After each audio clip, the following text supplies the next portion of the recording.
Nossa saudação, em vez de dizer Deus te abençoe, abençoado, nós vamos bater na mão da pessoa, assim, palma da mão, bate aí. Diga assim, você é restaurado para restaurar. Para diminuir a frase, a gente diz assim, restaurado para restaurar.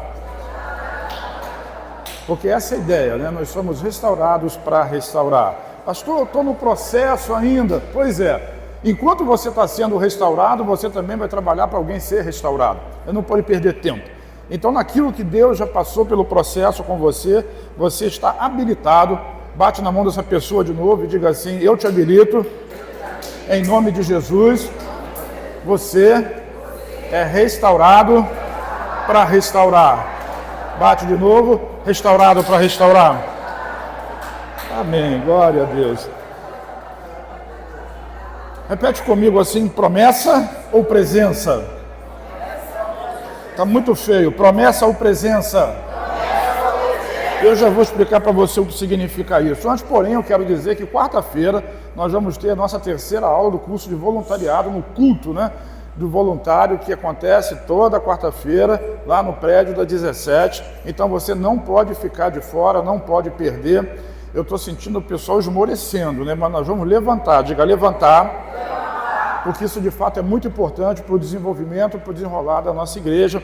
Então nós vamos trabalhar isso com bastante força, quarta-feira, 7h30, 19h30, lá no prédio da 17. Não pode ficar de fora, em nome do Senhor Jesus. Esse é um tempo de alegria, um tempo de bênção. Mas eu queria sair um pouquinho do tema restauração e entender que em algum momento da nossa vida nós precisamos fazer uma escolha. Não que seja necessariamente abandonar uma coisa para escolher outra, mas fazer uma escolha entre uma promessa e a presença. Então, promessa ou presença? A promessa de Deus, obviamente eu estou falando de Deus, a promessa de Deus ou a presença de Deus. Ah, eu quero os dois, todos nós devemos querer os dois. Mas às vezes uma prova é necessária, não para que Deus saiba quem nós somos, porque Ele nos conhece muito bem, mas para que nós mesmos tenhamos a noção de quem somos e de aonde estamos dentro desse processo e de por que muitas das vezes as promessas de Deus não se cumprem na nossa vida, porque nós queremos mais a promessa do que a presença. Então, eu desejo, repete comigo assim, eu desejo tanto as promessas de Deus a ponto de abrir mão da sua presença. Pergunta para quem está do seu lado, você prefere a promessa ou a presença? Sabe, eu confio nele a ponto de abrir mão dos meus sonhos. Pergunta para quem está do seu lado, você confia nele a ponto de abrir mão dos seus sonhos? Você confia, você deseja mais os seus sonhos do que a Deus? Ou você deseja mais a Deus do que os seus sonhos? Do que você está falando, pastor? Eu estou dizendo que, por exemplo, existem pessoas, eu conheço algumas assim, que abrem mão do casamento para servir a Deus, não é em tempo integral no dia, mas é na vida integral, na integralidade da sua vida. Abre mão de um casamento, de uma família, mulheres e homens, de ter filhos, de ter netos, porque querem servir a Deus, porque preferem a presença, diga a presença, do que a promessa. Porque a promessa de Deus é crescer e multiplicar-vos. E é uma bênção, é uma alegria. Pessoas abrem mão de suas empresas, deixam de receber valores, quantias. Pessoa abre mão de suas amizades, de seus conhecidos. O que você prefere? Presença ou promessa? Será que eu estou tão preocupado com as minhas promessas que me esqueci do Deus da promessa? Quantos se esqueceram do Deus da promessa? Diga amém. Sempre pega alguém, né? Se eu fosse mais rápido, eu ia pegar mais alguém ainda, sabe? Às vezes nós queremos tanto a cura, a provisão, a porta de emprego, aquela casa dos sonhos, comprar o nosso carro, ter o nosso casamento, terminar aquela faculdade, que nós esquecemos da presença de Deus. Não, eu estou muito ocupado porque eu preciso curtir a minha família. Pô, mas se a família é uma bênção de Deus, é uma promessa, onde é que está o Deus da promessa disso? Então a família passou a ser mais importante do que Deus. Não, eu estou muito ocupado porque agora eu preciso levantar a minha empresa e eu estou ganhando dinheiro e eu estou abrindo novas filiais. Mas onde está o Deus que fez você prosperar nessa equação? Não, porque agora eu estou muito ocupado, eu estou em fase final da faculdade. Às vezes o estudante está no segundo período, mas ele está na fase final da faculdade. Eu preciso começar a trabalhar o meu TCC para poder me concluir o meu curso, e eu preciso focar nisso. E onde é que está o Deus que lhe abriu as portas para que você chegasse até lá? Eu tive muito doente, mas agora eu estou curado. Amém por isso? Então agora eu preciso curtir, eu preciso ir para a praia todo domingo, eu preciso jogar futebol, eu preciso ir esquiar nas montanhas, eu preciso fazer isso, fazer... Onde é que está o lugar da presença de Deus na sua vida? Essa é a questão que eu quero abordar, esse é o ponto que eu quero abordar com você nessa manhã. Então repete comigo mais uma vez, diga assim: promessa ou presença? Eu quero ler 2 salmos de Davi, parte deles, é claro, e depois nós vamos continuar falando a respeito disso nos próximos minutos, nos quais eu tenho aqui junto com vocês. E hoje eu estou muito satisfeito, porque o relógio ainda está marcando 9h03 lá, então eu tenho certeza que eu tenho bastante tempo, não é mesmo? Está lá, 9h03. Quando aquele relógio chegar a meio-dia, eu prometo que eu deixo você embora para casa. Um burburinho, né? Salmo 37, versículos 4 e 5. Olha só que coisa interessante. Eu vou ler na versão NVT. Salmo 37, 4 e 5 diz assim: busque no Senhor a sua alegria. Vamos repetir essa frase?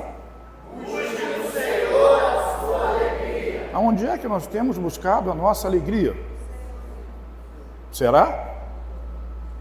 Tudo que há em mim quero te ofertar. Duvido que 50% aqui não tenha ficado sentado aí, sem entregar nada para Deus. Porque nós somos grandes mentirosos quando cantamos.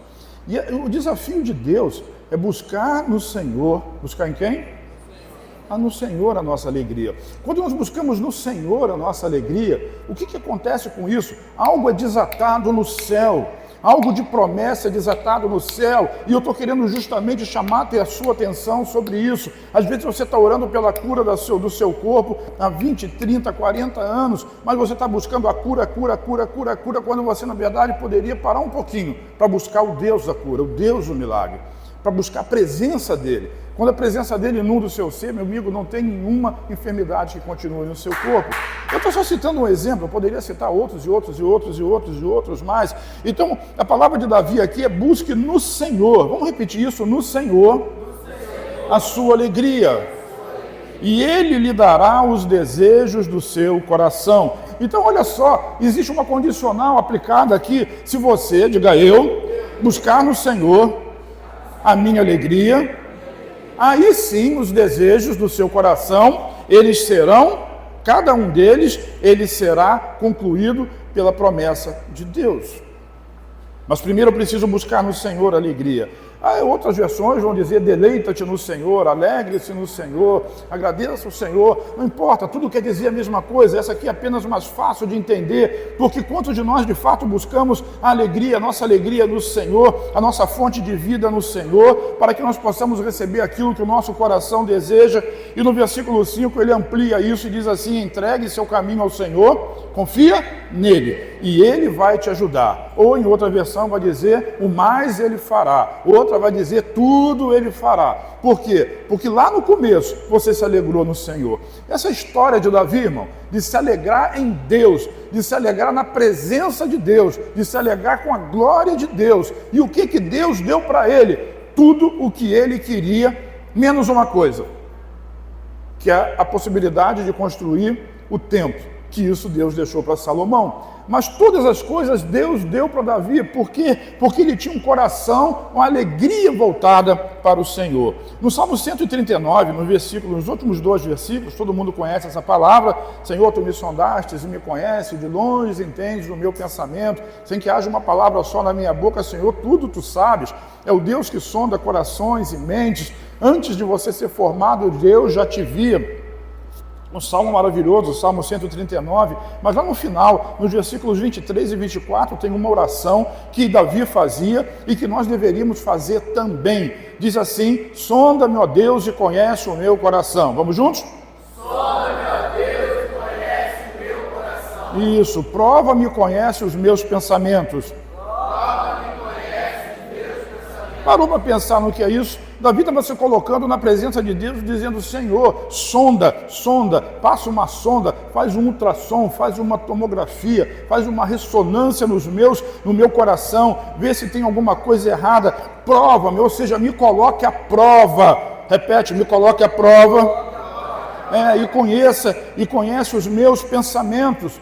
Davi estava se colocando aberto na presença de Deus, completamente exposto na presença de Deus, com uma intenção. Qual era? O versículo 24 diz: vê se há em mim algum caminho mau e guia-me pelo caminho eterno. Então essa é a oração de quem prefere a presença. E quando Davi fala a respeito disso, e nós ligamos essa palavra, a palavra do Salmo 37, nós vamos entender porque ele diz: busque no Senhor a sua alegria, e Ele lhe dará os desejos do seu coração. Quais são os desejos do coração? Pois é, sonda-me, Senhor, e conhece o meu coração, prova-me, conhece os meus pensamentos, vê se há em mim algum, diz o que ali? Caminho mau. E no versículo 5 do Salmo 37 vai dizer: entregue o seu caminho ao Senhor, confia nele e Ele o ajudará. Diga: confiança. Davi foi um homem fora da curva, irmão, fora do seu tempo. Ele era responsável pela era dourada de Israel, juntamente com Salomão, seu filho. Foi um homem de grandes conquistas, mas com o coração totalmente voltado para o Senhor e para a sua presença. Talvez o maior feito de Davi não tenha sido as guerras, nem a conquista de Jerusalém, mas tenha sido o fato dele trazer a Arca da Aliança de volta para a cidade de Davi, e na cidade de Davi, aí sim o grande feito, não colocá-la dentro do tabernáculo de Moisés, mas colocá-la dentro de uma tenda. Diga: a tenda de Davi.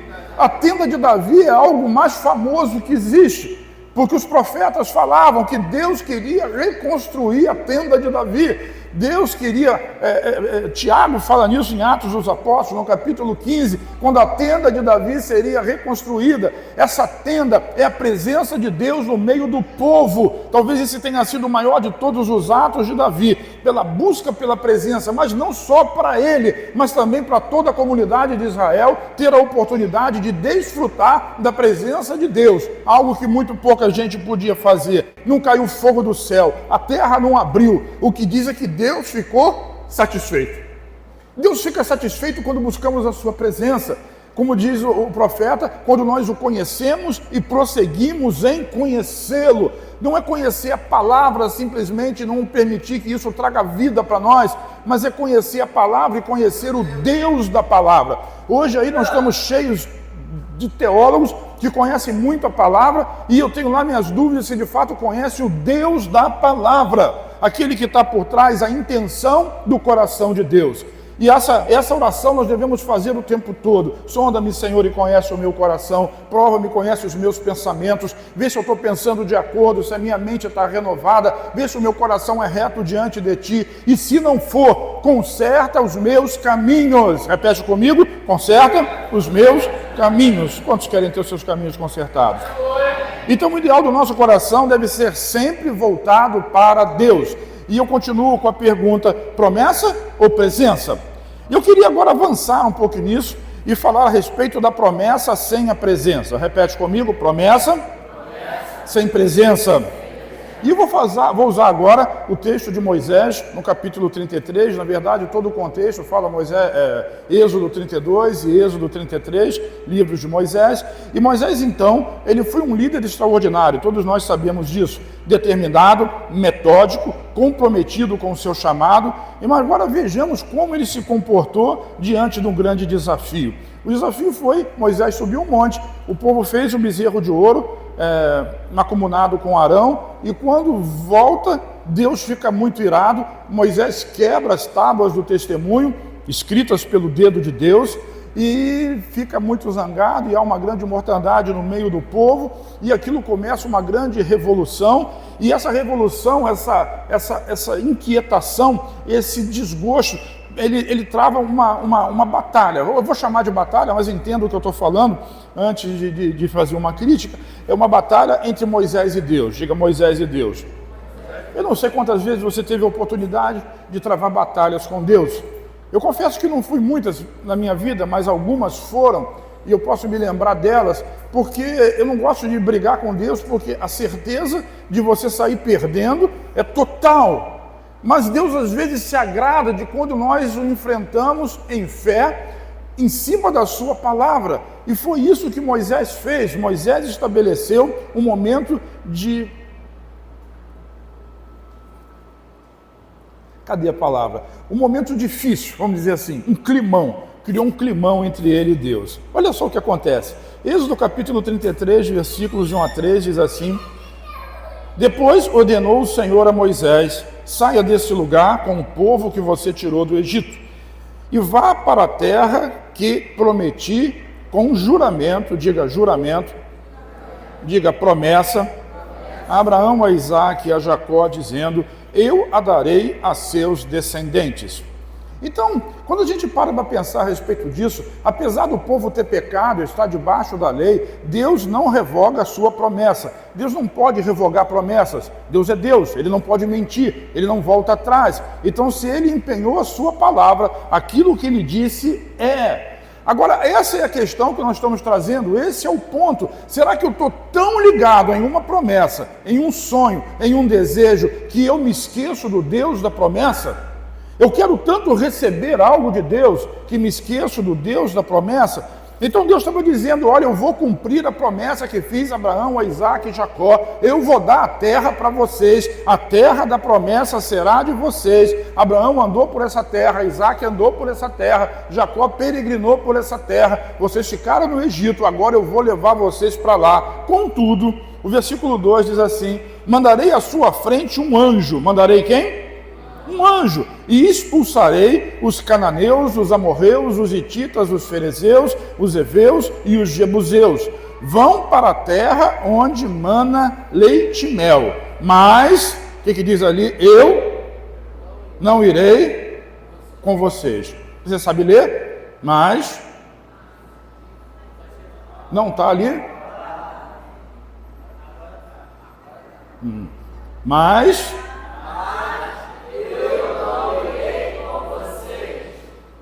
Vira para quem está ao seu lado e diga assim: ele disse que vai cumprir a promessa, mas ele não vai contigo. Você quer? Ele vai te dar a cura, ele vai te dar a prosperidade, ele vai te dar a provisão, ele vai te dar o que você sonha, mas ele não vai com você. A pergunta é: você quer? Vão para a terra onde mana leite e mel, mas eu não irei com vocês, pois vocês são um povo obstinado, e eu poderia destruí-los no caminho. Deus não queria ir com o povo justamente porque o povo era complicado. E como ele era um Deus santo, qual a diferença? Eu não vou poder explicar isso com muitos detalhes, mas a diferença é que ali ele estava antes da cruz. E o que aconteceu depois da cruz? O povo continua obstinado, você continua a raça ruim, o pessoal que está aí fora pior do que você.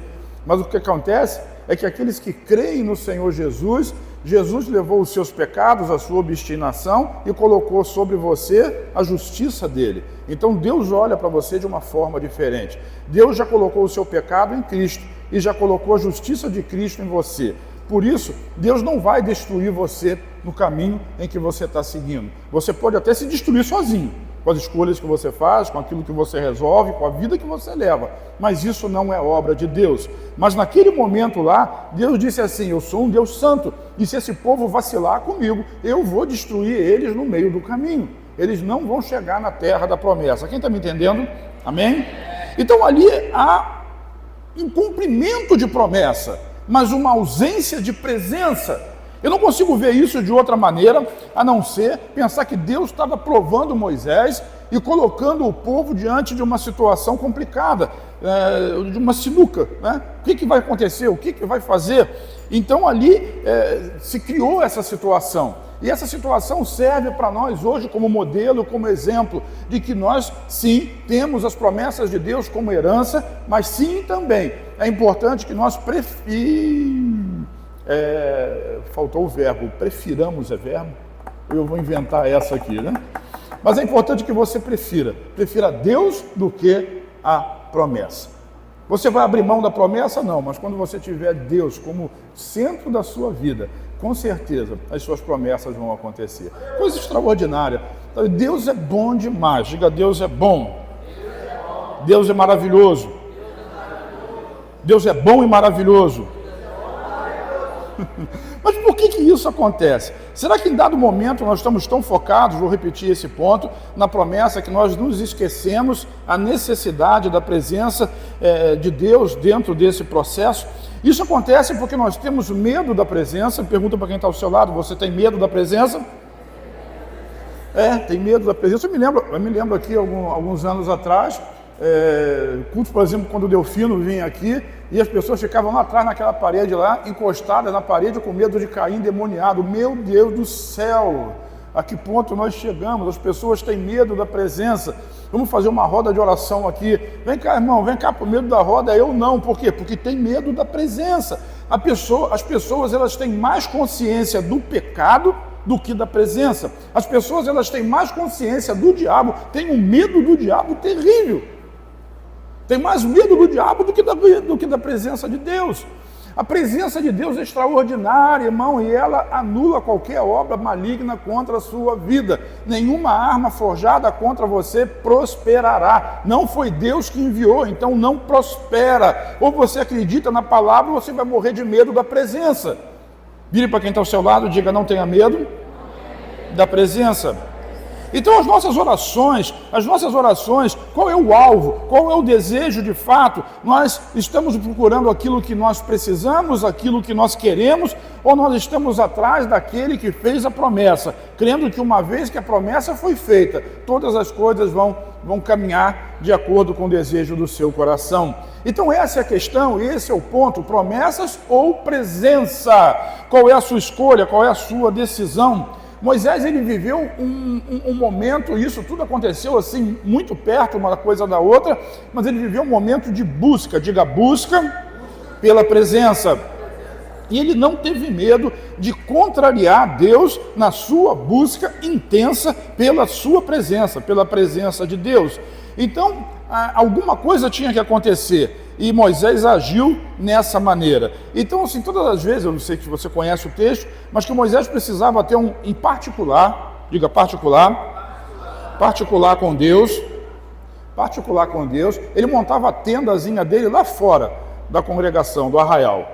Lá fora, longe, fora do pessoal. O arraial estava feito lá em forma de cruz, as tribos distribuídas, né, o tabernáculo no meio lá das tribos, e ele montava a tenda dele lá fora. E todo mundo sabia que quando Moisés ia lá para fora e a nuvem descia, é porque tinha um encontro marcado. E aquela tenda chamava-se Tenda do Encontro. Olha só, Êxodo 33, versículos de 7 a 11, diz assim: E Moisés costumava montar uma tenda do lado de fora do acampamento, e ele a chamava Tenda do Encontro.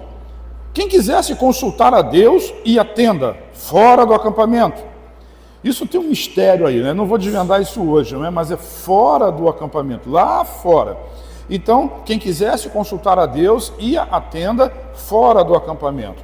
Sempre que Moisés ia até lá, todo o povo se levantava e ficava de pé à entrada de suas tendas, observando-o, até que ele entrasse na tenda. Assim que Moisés entrava, a coluna de nuvem descia e ficava à entrada da tenda, enquanto o Senhor falava com Moisés. Quando o povo via a coluna de nuvem parada à entrada da tenda, todos prestavam adoração de pé, cada qual na entrada da sua própria tenda. O Senhor falava com Moisés face a face, como quem fala com seu amigo. Depois Moisés voltava ao acampamento, mas Josué, filho de Num, que lhe servia como auxiliar, não se afastava da tenda. Interessante isso, né? Olha só como é que diz o versículo na NVI. Depois Moisés voltava ao acampamento. Quem voltava para o acampamento? Moisés. Mas o que Josué fazia? Ele não se afastava de Moisés? Não, da tenda. Eu acho que ele queria pegar o restinho da presença. Moisés vai, mas a presença de Deus é mais importante. Olha que coisa extraordinária. Ele queria, Josué era um camarada que tinha sede pela presença. E é interessante a gente analisar esse texto, porque o local reservado chamava-se tenda do encontro. E eu creio que todos nós, vire para quem está ao seu lado e diga assim, inclusive eu. Inclusive eu. Você gosta de dizer você, mas inclusive eu. Todos nós precisamos ter um lugar assim, um lugar de encontro com Deus, um lugar onde nós podemos ficar a sós com Deus, um lugar onde Ele pode sondar os nossos pensamentos e os nossos corações, um lugar em que você possa ouvir e não falar. Tem crente que fala demais. Tem crente que fala, mas nunca está disposto a ouvir aquilo que Deus quer dizer para ele. Então o lugar do encontro é o lugar onde Moisés falava, mas era sobretudo o lugar onde Deus falava com Moisés. Deus não fala comigo, fala assim, é porque a sua mente está tão conturbada, com tantas coisas, com tantos pensamentos, que você não está conseguindo ouvir a voz dele, mas ele fala contigo, ele fala no seu espírito, ele fala através da palavra, ele fala através do louvor. Agora, se você não lê a Bíblia, se você não vem ao culto, se você não participa da célula, se você não faz oração, nem na hora da refeição, você não está abrindo um diálogo com Ele, você não quer ouvir Deus falar com você. Então é preciso ter um lugar, ter um espaço para ter um encontro com Deus, e era isso que Moisés fazia. Ele subia as montanhas, ele ia para locais isolados. Por quê? Porque ele precisava da presença de Deus. Ele ia de madrugada, ele levantava muito cedo, ou passava uma noite sem dormir, porque ele ia para um lugar isolado buscar a presença de Deus. Olha, se Moisés fazia isso, e Jesus também fazia isso, será que você não precisa também? Você não precisa viver uma vida agitada, porque você está preocupado demais com os seus problemas. E você deve sair de casa e fazer oração, Deus abençoa o meu dia. Eu faço essa oração todo dia, Deus vai comigo, é uma promessa, né? Me abençoa quando eu saio e quando eu retorno. E eu digo para Deus, olha, eu estou saindo de casa e agora eu estou indo para tal lugar e eu vou fazer tal coisa, eu vou me encontrar com tais pessoas, eu vou trabalhar, eu venho para a igreja, eu vou para o culto, eu vou para a célula, eu vou para a reunião, eu vou para o shopping com a minha esposa, eu vou sair para almoçar com alguém, guarda a minha saída e o meu regresso. E dou os detalhes do que eu vou fazer. Mas é muito mais importante também eu dizer, Senhor, vem comigo, porque o anjo sempre vem comigo, ele está aqui comigo hoje, mas eu preciso da presença, diga presença. E às vezes a gente se esquece da presença na correria. Talvez a gente não se esqueça de orar pelo aumento de salário, de orar pelo aquilo ou por aquilo outro, e isso é justo. A Bíblia diz, pedir, dá-se-vos-á, buscar, encontrareis, bater e abrir-se-vos-á, mas não se esqueça da presença daquele que pode fazer com que a porta se abra e que o espaço, que a glória, que a bênção chegue na sua vida. Eu me lembro de uma época lá, uns 20 e tantos anos atrás, quando nós começamos a igreja, e eu saía do trabalho às quartas-feiras, eu tinha uma aula na faculdade, na parte da tarde, eu saía do trabalho 3 horas da tarde, ia para a faculdade, essa aula durou alguns meses, e depois disso não tinha mais aula, a matéria completou, e eu aproveitava o tempo que eu tinha de folga ali no meu trabalho, e ia lá para o campo, para o Graguatá, campo não, né? Depois do Forte, quem vem ali pelo canto do rio, parava o carro ali na frente da Baía da Guanabara, eu tinha aula de noite, 7 horas, 6 e pouca da noite, na faculdade, eu estudava na Maria Tereza, dali eu voltava para a faculdade, e eu passava 2, 3 horas na presença de Deus, orando e estudando, no momento em que essa igreja estava começando, porque eu precisava de um momento na presença. E às vezes o nosso dia a dia é tão corrido, Jesus ainda diz, entra no seu quarto e fecha a porta, mas às vezes dentro da casa, na correria, você entra no quarto e fecha a porta, mas a esposa entra, o filho entra, o neto entra, o cachorro rasga na porta, e a concentração não é a mesma. Você precisa de um lugar isolado, onde ninguém vai incomodar você. Até no banheiro, alguém diz isso, né? Tem um pastor que eu gosto muito, diz assim, então usa o banheiro se a sua casa é muito complicada, né? Mas no banheiro também acontece, porque se você fica muito tempo, alguém está batendo na porta dizendo, vai morar aí dentro? Vai viver aí dentro? Porque existe uma fila, né? Existem outras pessoas precisando de um banheiro. Brincadeiras à parte, o que nós precisamos é de um lugar, de uma tenda chamada Tenda do Encontro. Hoje eu ainda faço isso, não faço mais lá em Graguatá, mas uso o campo de São Bento. Boto meu fonezinho de ouvido, sento embaixo de uma árvore daquela lá, embora tenha um monte de gente passando para lá e para cá, eu não estou nem aí para as pessoas, e as pessoas também não estão nem aí para mim, e eu consigo ouvir a palavra, eu consigo ler a palavra, né? Escutando, eu consigo ouvir a mensagem, eu ouvir o louvor, eu consigo desligar aquilo, e o meu fone é uma bênção, porque ele tem um dispositivo que abafa o ruído, E assim, não adianta, você pode falar o que você quiser comigo, porque eu não vou lhe escutar. E eu tenho a possibilidade de estar diante de Deus. Sabe, é um momento, é um lugar, é um espaço que seja só seu. E sabe, quando você se acostuma com isso, é como se você também acostumasse Deus a isso. Toda vez que Moisés entrava na tenda, o que Deus fazia? Descia para falar com ele. Porque Deus já sabia, opa, Moisés chegou, vamos lá conversar. Sabe, Deus quer conversar com você também. Cria um hábito. Quando você cria esse hábito, pode ter certeza, talvez na primeira e na segunda vez você parece que é um bobão sentado lá e não consegue escutar nada e nada acontece. Mas vai chegar um momento em que o próprio Deus vai ser movido e ele vai descer também, na forma dele, para poder conversar, para poder ouvir você e, sobretudo, para poder falar com você. Quem está me entendendo diz amém. E é interessante porque o povo sabia disso também, a notícia vazou. Então todo mundo sabia disso. Quando Moisés passava, o que as pessoas faziam?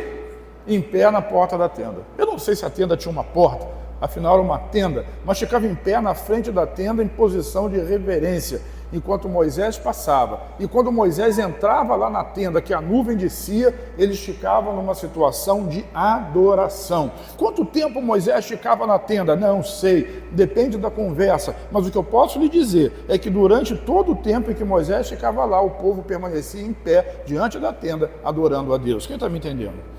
Sabe, quando nós vamos para esse momento, para essa adoração, o que o povo estava dizendo?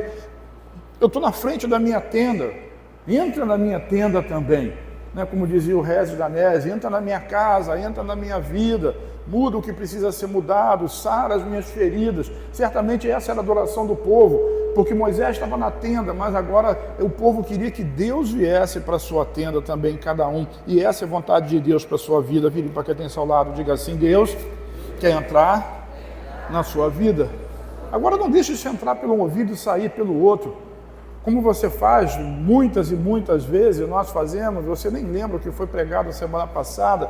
Crie um momento, se você esquecer tudo, lembre-se, presença ou promessa, prefira a presença. Vire para quem está ao seu lado, diga assim: eu prefiro a presença. Eu prefiro a presença. Eu prefiro a presença. Sabe, mesmo que alguém na sua casa fique chateado com você, depois vai ficar grato, porque a busca pela presença de uma pessoa significa dizer que Deus também vai se fazer presente em toda aquela casa. Eu digo amém sobre isso e glória a Deus. Então Moisés, como nós hoje, ficava face a face com Deus. E Josué do lado de fora, aprendendo com tudo o que acontecia.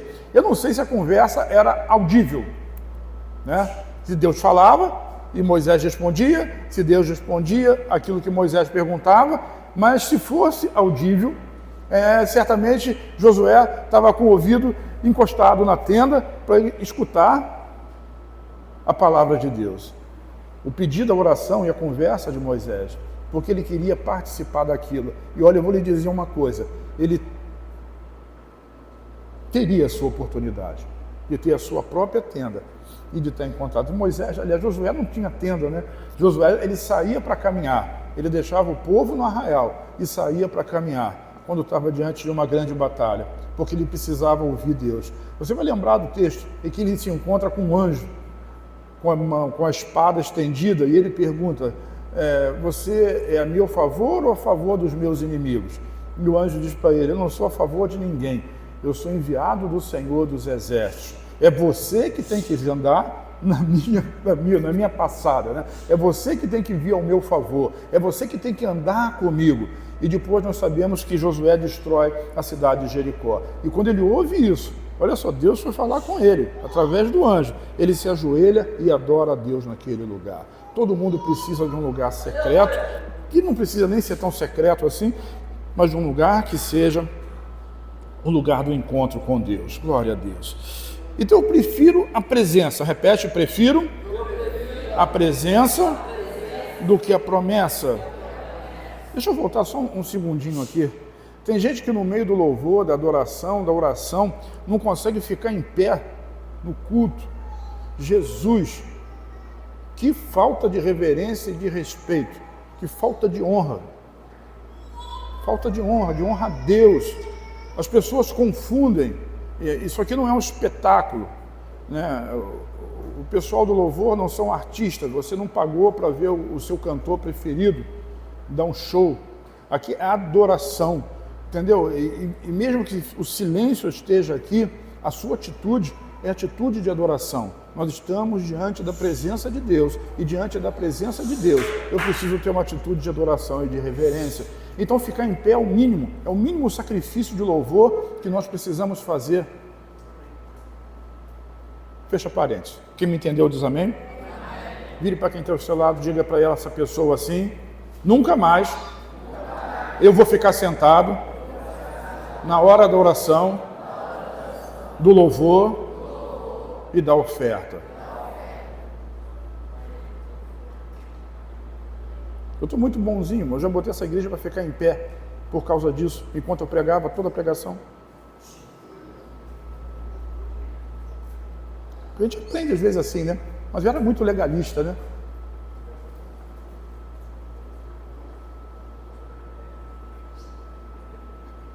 Eu estou pensando se não vale a pena essa ideia. Vou até tomar uma água aqui enquanto eu penso nisso. Tudo numas igrejas nossas que tem por aí, aqui não, né? Que o pessoal gosta de ficar em pé lá atrás. Então vamos todo mundo ficar em pé, parece o exército, né? Quem foi que fez? Não sei, paga todo mundo. Fica todo mundo em pé, vamos ficar todo mundo em pé. Eu não sei quanto tempo Moisés ficava na tenda do encontro, mas durante todo aquele tempo o povo ficava o quê? Em pé. Sabe, pastor, isso é muito justo. Eu entro no culto, começo o culto, eu fico em pé porque tem um louvor. Fico em pé durante o momento em que a oferta é entregue, fico em pé no momento da oração, depois venho pregar e fico em pé até o final do culto. Eu fico em pé o culto todo. Vire para quem está ao seu lado e diga assim: eu posso também. Foi você que disse, tá? Então repete comigo: prefiro a presença do que a promessa. Agora pensa, eu vou repetir a frase: prefiro a presença do que a promessa. Vou repetir de novo: eu prefiro a presença do que a promessa. Agora, se você está disposto a fazer essa declaração diante de Deus, faça. Sabe, eu creio que em algum momento essa conversa entre Deus e Moisés ficou tão tensa, mas tão tensa. Eu digo isso por parte de Moisés, né? Porque Deus é Deus e Moisés ele precisou arriscar, perder algo muito importante. Êxodo 33, versículos 14 a 17, diz assim: o Senhor respondeu: eu mesmo irei com você e darei descanso a você. Moisés acho que estava tão tenso que ele não entendeu bem. Aí no versículo 15 ele disse assim: então Moisés disse: se a tua presença não for comigo, repete, se a tua presença não for comigo, não nos mande sair desse lugar. Se o Senhor não for comigo, eu não quero sair desse lugar. Mas eu vou mandar o anjo. Talvez muitos de nós ficassem tão satisfeitos com o anjo. Moisés não. Moisés ele não queria o anjo, ele queria o anjo, mas ele queria a presença de Deus. E eu prefiro, dizia Moisés, ficar nesse lugar, se a tua presença está aqui. Porque terra prometida não é uma terra, é com quem você está nessa terra. E também não existia. Moisés pensava: se esse deserto aqui for com a tua presença, essa é a terra prometida, e não aquela lá que mana leite e mel. Porque lá manando leite e mel, plantando e colhendo tudo o que você fizer, lá, sem Deus, não tem promessa, não tem terra prometida. A presença, irmão, diga presença. A presença é a maior promessa. Então nós precisamos aprender a preferir a presença, porque a promessa vai ser acrescentada. Moisés disse: se a tua presença não for comigo, não nos mande sair desse lugar. E olha que ele botou o povo todo junto com ele. Como eu e o meu povo saberemos se podemos contar com o seu favor, se o Senhor não for conosco. Sabe o que isso significa? Que Davi lá na frente, conforme eu já citei, ele abriu uma tenda, colocou a Arca da Aliança dentro e disse assim: vem, povo, pode vir, todo mundo para a presença de Deus. É isso que Deus quer que nós sejamos imãs que atraem a presença dele. Nós queremos atrair, ele quer que nós sejamos, ele quer ser atraído. Deixa eu botar nessa posição que acho que é mais fácil. Ele quer ser atraído por nós, e ele está todo o tempo nos atraindo. É como se você fosse feito de metal. e no meio de uma mesa cheia de clipes, mas também de alguns palitos de dente, palitos de fósforo, você quando passa com imã por cima daquilo ali, tudo que é de metal é atraído, tudo que é de madeira fica no seu lugar. Sabe quando é que isso vai acontecer? No arrebatamento. Quando Jesus vier como um grande imã e tudo que é dele sobe, tudo que não é dele fica. Daqui a pouco eu vou fazer uma pergunta para você. Por que você quer ir para o céu? Mas espera, daqui a pouco eu faço essa pergunta. Versículo 16, como eu e meu povo saberemos se podemos contar com o seu favor, se o Senhor não for conosco? Quem poderá saber que somos o seu povo e que somos diferentes de todos os povos da terra? Irmão, isso é para nós hoje. Só que hoje nós somos a tenda de Davi. O Espírito Santo habita dentro de nós. O que faz diferença entre nós e as outras pessoas é a presença de Deus. E como é que as pessoas iriam saber que nós somos crentes se não tem presença de Deus dentro de nós? Nós precisamos querer, desejar a presença. Não extinga o Espírito, não apague a chama do Espírito na sua vida, não entristeça Ele. Quando você traz isso para o Novo Testamento, é disso que nós estamos falando. Então o Senhor disse a Moisés, versículo 17, vou atender ao seu pedido, porque tenho me agradado de você. Vamos ler juntos aqui? Vou atender o seu pedido, por quê? Tenho me agradado de você. E? Conheço teu nome. Talvez se fosse outra pessoa, no meio daquele arraial, não tivesse conquistado isso. Mas era Moisés. E Deus disse, tenho me agradado de você. E eu fico lembrando de Davi. Agrada-te do Senhor. Que a sua alegria seja o Senhor. Deleite no Senhor. Deleite-se no Senhor. E Ele concederá o desejo do seu coração. Olha aí, na prática. Isso com Moisés aconteceu muito antes de Davi ter escrito, né? Mas ele disse, eu conheço você e você tem me agradado. Vou conceder o desejo do seu coração. Deus quer conceder o desejo do seu coração. Agora existem nuances nisso aí. Uma delas é você crer. Outra é você preferir Deus do que o próprio desejo. Abro mão dos meus sonhos. Abro mão.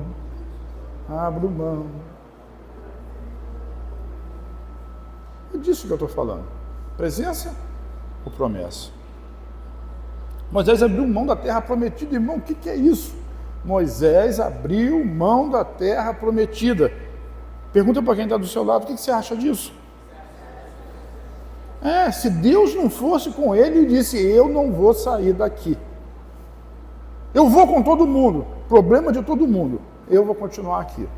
O anjo vai com o povo todo. Josué, leva esse povo todo com o anjo. O senhor vai estar onde? Eu estou aqui, eu continuo aqui. Se o senhor não for, eu não vou a lugar nenhum.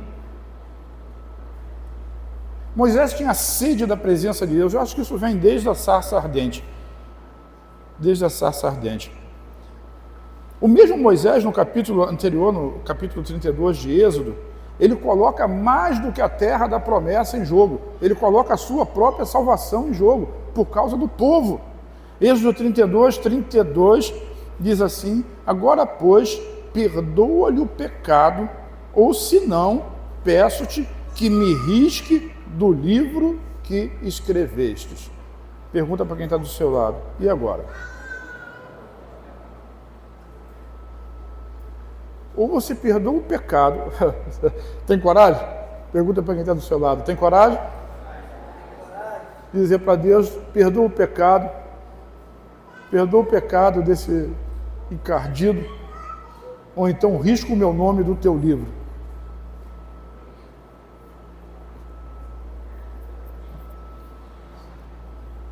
Peço-te que me risque do teu livro. Ele desejava, o que Moisés desejava era a presença de Deus, pois a terra prometida sem Deus é apenas um lugar como outro qualquer. Você quer ir para o céu? Eu disse que ia fazer essa pergunta, né? Você quer ir para o céu por causa da presença de Jesus ou simplesmente para se livrar do inferno? Pergunta para quem está do seu lado. Qual a sua motivação para ir para o céu? O Rio de Janeiro tem estado quente esses dias, né? Você está reclamando dos 40 e poucos graus que faz aqui no sol, no inferno, o bicho não morre e a chama nunca se apaga. Você quer ir para o céu porque Jesus está lá ou porque tem medo de ir para o inferno? Será que nós desejamos a presença ou apenas usamos a Deus pelas suas promessas e pelos nossos sonhos? Será que eu uso a Deus na minha oração, no meu clamor, na minha busca, nos meus estudos, simplesmente para aparecer, para ter like, para ter ouvinte, para ter pessoas? Ou porque eu amo a presença de Deus e estou aqui exercendo o ministério? Tem pessoas, preste atenção nisso, tem pessoas que recebem a bênção e somem da igreja. Alguém pode até dizer, mas eu não preciso da igreja para cultuar. Isso é um assunto para outro dia. Mas eu, de antemão, eu declaro que isso é uma tolice. Jesus morreu pela igreja, nós somos a igreja, nós somos o corpo de Cristo. Mas isso é um assunto para um outro dia. Mas tem pessoas que recebem a bênção e somem da igreja. São curadas e somem. Prosperam e desaparecem. Tem suas famílias restauradas e agora vão curtir a família. Vão curtir o dinheiro que recebeu. Vão viajar todo fim de semana. Estão em todos os lugares, menos na presença. O que essas pessoas estão dizendo para Deus? Eu prefiro a promessa. E abro mão da presença. Irmão, isso é muito claro. E essa lista se segue. Pode ser o seu trabalho, pode ser as suas coisas, pode ser aquilo que você ama. Por isso é que o mandamento que ninguém cumpre diz assim: amarás ao Senhor teu Deus acima de todas as coisas. Ninguém jamais cumpriu isso. Por isso um novo mandamento vos dou, que vocês amem uns aos outros como eu amei vocês. Esse é o mandamento da graça. Então nós precisamos ser como Jesus. Às vezes a gente ama mais as nossas coisas, a gente prefere passar tempo com joguinhos, com internet, com Netflix, com jornal, com outras coisas quaisquer, né, com os youtubers da vida, com os coaches, do que passar tempo com a própria palavra de Deus. E não estou trazendo isso aqui como uma situação de culpa, porque se não tiver um desejo no seu coração, não adianta nada. Não é culpa, não é condenação, mas é o desejo pela presença. Os discípulos seguiam a Jesus. Você sabe por quê? Pergunta para quem está do seu lado. Sabe por quê? Eles seguiam a Jesus porque eles queriam fazer parte do reino. Eles descobriram que Jesus era o Messias. E o Messias seria o quê? O rei de Israel. E o que eles queriam? Parte do reino. Tiago e João não tiveram aquele pedido: nós queremos sentar um ao teu lado direito e o outro ao teu lado esquerdo. Quando? No reino do Messias. E Jesus disse para eles assim: espera aí, isso não depende de mim, depende do meu Pai. Eles queriam isso, todos eles queriam isso. E quando Jesus ia caminhando, não para o palácio, mas para a cruz, eles começaram a ficar escandalizados. Então, por exemplo, Jesus ele estava na Pérea, e Lázaro estava doente. E Jesus demorou 2 dias ali. E depois Jesus disse assim: vamos voltar para a Judéia, eu preciso levantar Lázaro, ele dormiu. Se você ler esse texto direitinho, Tomé vai dizer assim, juntou os outros e disse assim: vocês vão com ele? Eles querem matar Jesus lá. Jesus tinha sido apedrejado lá, tacaram pedra nele, perseguiram ele. Vocês vão para lá para morrer também? Que Jerusalém não era o lugar do palácio para Jesus naquele momento. Jerusalém era o lugar do sacrifício. E aqueles que estavam ali simplesmente pelo reino, eles não estavam interessados, de fato, em sofrer a consequência que o rei ia sofrer. Mas Jesus segue para lá, os discípulos vão juntos. E na última semana de Jesus, que é narrada no livro de João, nos capítulos 13, 14, 15, 16, 17, ali que é o sermão do cenáculo, quando Jesus lava os pés dos seus discípulos, o rei lavando os pés dos súditos, aquilo ali era um escândalo. Por isso que Pedro disse: não, tu é o rei. E Jesus disse: deixa, porque eu estou fazendo isso para vocês entenderem que vocês têm que fazer uns com os outros. E depois vai partir o pão. Desejei muito comer com vocês essa ceia. E sabe quem é revelado? O traidor. Quem é revelado? Por que Judas virou o traidor? Porque a ideia de Judas era reinar com Jesus. Mas a ideia de Judas não era ir para a cruz com Jesus. Na verdade, nenhum deles foi para a cruz naquele momento, mas eles tinham medo disso. E Judas se antecipou, né? Quem se antecipa, às vezes não governa. Às vezes se antecipa e se ferra. Judas se antecipou e vendeu Jesus para os sacerdotes, para os escribas. E todo mundo sabe qual foi o final da vida dele. Será que eu prefiro o rei ou o reino? Falamos a semana passada que vem o teu reino. Não é assim? que seja feita a tua vontade. Nós queremos o reino, mas para querer o reino, nós precisamos querer o rei. Desejar o rei. Fazer o que o rei fez. Viver como ele viveu. Ter o poder que ele teve, nós temos. Sermos testemunhas nessa terra de um reino. Nós somos embaixadores de Deus por Cristo. E nós estamos aqui representando ele. Esse é o reino. E através de nós que o reino vem, que a vontade dele é feita. Por isso Mateus diz, buscai em primeiro lugar o reino de Deus e a sua justiça. E todas as coisas serão acrescentadas. Mas nós queremos o todas as coisas serão acrescentadas, mas não queremos buscar o rei do reino. Presença ou promessa? Repete comigo, presença ou promessa? Deus disse para Moisés, vou atender o seu pedido, porque conheço você e tenho me agradado de você. Às vezes nós não percebemos a nossa herança, exatamente porque ele te conhece. Vire para quem está ao seu lado e diga assim, ele te conhece. Uma coisa é o que nós deixamos que as pessoas vejam, outra coisa é o que nós somos. Dizem que dentro da nossa casa, nós somos a realidade, as pessoas nos conhecem dentro de casa. Mas eu digo que até dentro de casa tem coisas que só Deus conhece. E eu quero lhe dizer algo para você. Se você faz a oração de Davi, sonda-me, Senhor, e conhece o meu coração, prova-me, conhece os meus pensamentos. Você está agradando a Deus, porque está abrindo a porta para que Ele faça algo diferente na sua vida. Acerte o seu caminho. Mas se você não faz essa oração, isso não significa dizer que Ele não sonda o seu coração, que Ele não conhece a sua mente. Ele conhece, Ele sonda e Ele sabe muito bem quem você é. Ele sabe o seu nome. Ele sabe quantos cabelos você tem na sua cabeça. Ele sabe quanto dinheiro você tem na sua conta, quanto você está devendo. Ele sabe de tudo que você faz. Ainda assim, Ele escolheu você. Então, coloque-se diante dEle numa situação de eu prefiro a presença. Vamos juntos? Eu prefiro a presença. Porque Ele já escolheu você. Isso não vai mudar. Agora é uma questão sua. Ele está esperando uma resposta sua. Vamos repetir de novo. Eu prefiro a presença. E às vezes nós não recebemos a nossa promessa. É justamente porque Ele conhece a gente. Ele já te viu e Ele sabe que você não está preparado para receber tudo aquilo que você deseja e tudo aquilo que está no seu coração. Mas Ele está trabalhando nessa obra. Não permita que a sua vida acabe sem que essa obra seja completada. Porque é um processo. Vamos terminar. Deus é fiel, diz amém. Mas Ele é fiel à palavra dEle, às suas promessas. Ele cumpre aquilo que Ele prometeu. Na nova aliança nós precisamos crer nele sem dúvidas ou sem hesitações. Amá-lo, diga amá-lo, desejá-lo, acima de qualquer coisa. Sabe por quê? Vamos repetir essa frase. Eu vou dizer e você repete. Amá-lo, desejá-lo, acima de qualquer coisa. Por quê? Quem ama a sua vida, perdê-la. Mas quem perde a sua vida, por amor de mim, esse vai ganhar. Presença ou promessa? E olha que uma coisa não anula a outra. Mas você precisa preferir a promessa. Eu disse que ia dar um jeito de colocar presença. É tudo com P, a confusão, né? Me lembro uma vez que eu falei de Davi, falei no Daniel o tempo todo.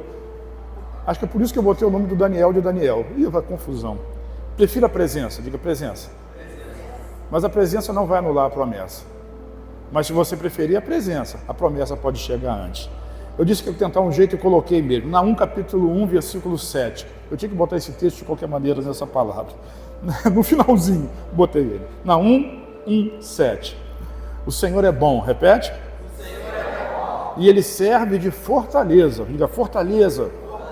No dia da angústia. E, juntos, vamos lá? Quantos sabem que o Senhor é bom? Quantos sabem que o Senhor é uma fortaleza? A Bíblia diz tudo isso, né? Mas também diz, Ele conhece aqueles que confiam nele. Ele sabe da sua fé. Ele sabe se você de fato confia. Ele sabe até onde eu confio. E Ele sabe até aonde Ele pode contar comigo. Ele conta conosco, na medida da nossa fé, na medida da nossa confiança. Porque tem homens que fazem coisas tão extraordinárias, simplesmente porque eles confiam mais em Deus. E estão dispostos a abrir mão de mais coisas do que talvez eu esteja disposto a abrir mão. Paulo certa vez disse, né? É bom que vocês fossem como eu. O que ele queria dizer? Não casasse. Mas ele diz, nem todo mundo é assim. E Deus sabe. Eu não estou dizendo, jovem, para você não casar. Mas estou dizendo que às vezes nós abrimos mão de promessas para poder receber a presença. O quanto de Deus você tem desejo? O quanto de Deus você quer? O Salmo 42, assim como a corça anseia pela corrente das águas, assim a minha alma tem sede de Deus. E Davi ele fica usando os animais, né? Até o pardal encontrou casa e andorinha ninho para si. Aonde? Junto dos teus altares, Senhor dos exércitos, Deus meu e Rei meu. Uns confiam em carros, outros confiam em... Mas nós faremos menção do nome do Senhor nosso Deus. Uns encurvam-se e caem, mas nós nos levantamos e estamos de pé. Ele está dizendo que nem os animais erram o caminho. E às vezes nós é que fazemos a escolha errada. E eu volto a dizer, não estou dizendo que Deus não vai cumprir a promessa na sua vida. Tudo que Ele quer é cumprir essa promessa, senão Ele não tinha feito. Mas o que Ele quer é que você prefira Ele do que a promessa. Receba Ele e não a promessa. Moisés abriu mão da terra prometida. Moisés abriu mão até do céu. Eu não faria isso por você, não. Não é por ninguém. Cada um com seus problemas. Mas ainda bem que Jesus já pagou o preço por isso. Nós todos somos elegíveis ao céu, mas nós podemos ser elegíveis à presença enquanto nós estamos aqui na terra. Quem crê comigo diz amém. Fica de pé, em nome de Jesus.